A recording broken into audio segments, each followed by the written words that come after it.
السلام عليكم ورحمة الله وبركاته. معاكم انجي سكين، ودي كانت ان شاء الله النهاردة هنعمل رقبة ضاني بالبصل المكرمل في الكيس الحراري. هنا معايا ملح وسبع بهارات وفلفل اسود، هبدأ اخلطهم وهبدأ ان انا اتبل بيهم الرقبة الضاني. هنا معايا نص كيلو، وهبدأ ان انا الاول اديها عصرة من الليمون وبعد كده رشة من البهارات واتبلهم من الاتجاهات كلها. بعد كده هيبقى معايا تعفيرة من الدقيق، حوالي معلقة كبيرة من الدقيق هبدأ ان انا ارشها عليهم واعفرهم، عشان بعد كده هحتاج الكرملة اللي هتديني اللي الدقيق هيدهن بنفس الخطوات دي. هنا ببدأ ان انا اتبل في الاتجاه التاني من كل الاتجاهات. اهم حاجة ان التتبيلة تلزق على اللحمة، طبعا هي العظم فيها اكتر من اللحمة بالشكل ده. هنا هبدأ بعد كده اديها تعفيرة الدقيق من كل الاتجاهات. تعفيرة الدقيق دي مهمة عشان تديني كرملة مع البصل.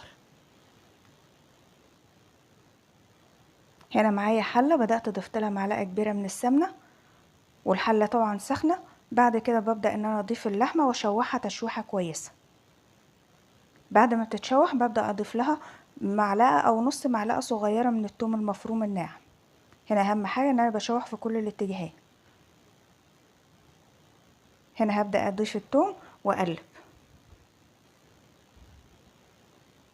بعد كده معايا البصل، معايا حوالي 700 جرام من البصل الابيض بعد التنظيف، يعني بعد ما نضفته وزنته لقيته 700 جرام. ومعايا هنا حوالي معلقتين من اللي هي الضاني، وطبعا بقية التوابل اللي كانت معايا.